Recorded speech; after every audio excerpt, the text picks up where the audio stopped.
Lung cancer is the number 2 leading cancer among men and women in the United States and the number 1 leading cancer by far in death rates. Why is that so? Why?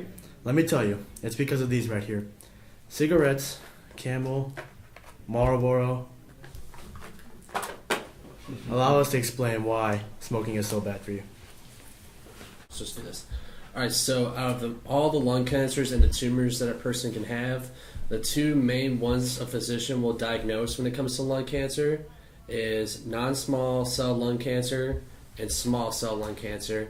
And basically what differentiates these is non-small cell lung cancer is just a rapid growth of a certain hormone in your body that you're really not supposed to be having.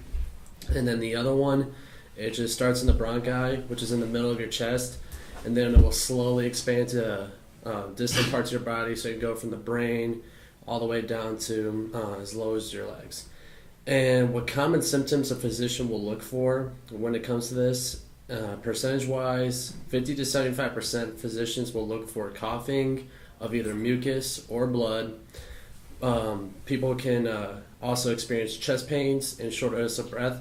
So if anyone experiences these on a regular basis, they should go see a certain physician.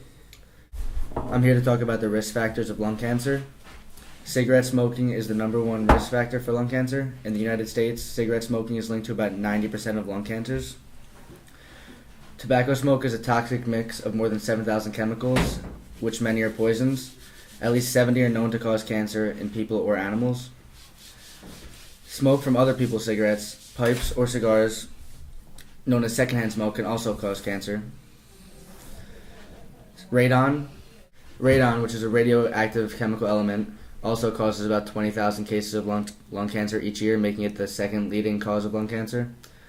Examples of substances found at workplaces that increase risk include asbestos, arsenic, diesel exhaust, and some forms of silica and chromium.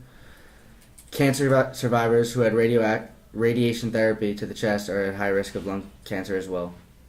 Let's see. Hi, I'll be talking about the prevalence rates of lung cancer. And unfortunate to say, lung cancer is the second most cancer among both men and women. And according to the American Cancer Society, estimates for lung cancer in the U.S. is approximately 116,000 new cases among men and 108,000 new cases among women.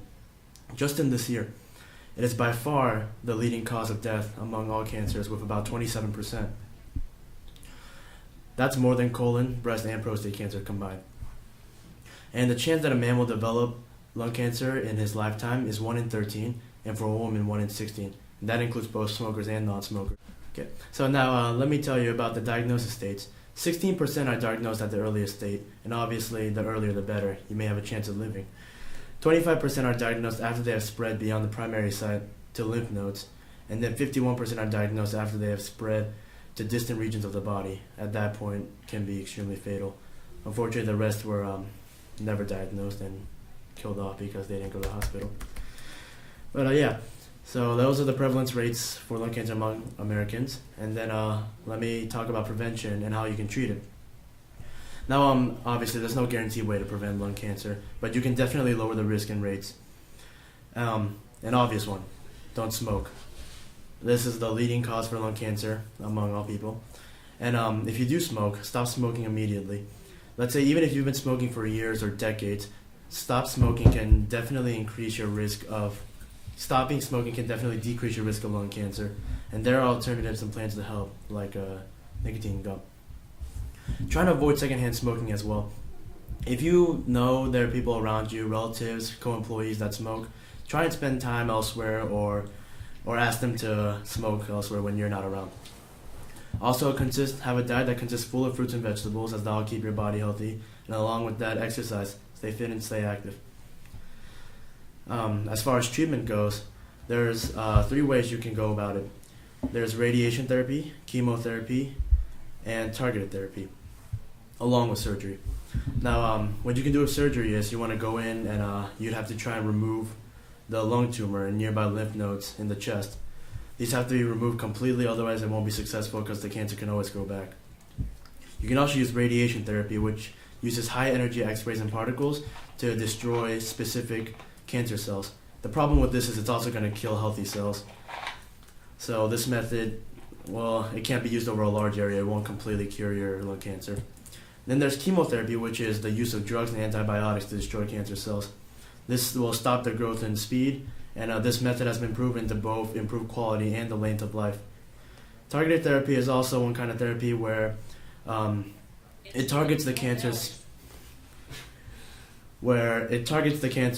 specific genes, proteins, and tissues that contribute to the growth and survival of cancer. This type of treatment blocks the growth and spreads while also limiting damage to healthy cells. So I'm going to use my fancy health belief model powers to convince you to quit smoking in these next couple minutes. Smoking doesn't only affect your lungs, as we clearly know. It's one of the main causes of lung cancer, but it does terrible things to many other parts of your body. It destroys your liver. It makes your arteries very, very hard, which is called atherosclerosis, and that leads to high blood pressure. So in order to perceive that you actually have a susceptibility to the problem, you have to recognize that there is no safe amount to smoke ever. If you've done it once or ever, you're at high risk for any of these health factors. As far as barriers to why you would want to quit, you might think that you're going to lose credibility with your friends who are going to continue to smoke, or you might think that the negative withdrawal effects will last forever, and you might think you'll be as irritable as you are for the first few days after you quit forever, but that's not true. And the first one is also false. It would be more likely that your friends would admire you as opposed to thinking negatively about your quitting. So although there is some immediate effect that you're trying to achieve by smoking, try to think about your long-term goals, and every possible path that you try to take, smoking is a hindrance to that goal. There's no single cause accounts for all lung cancer.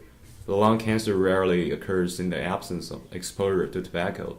Among cigarette smokers,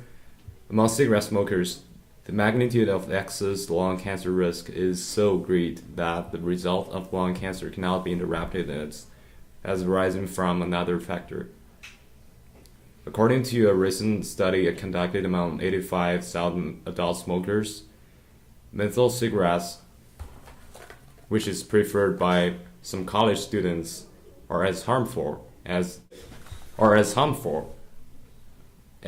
non-menthol cigarettes. So quit smoking. Beautiful.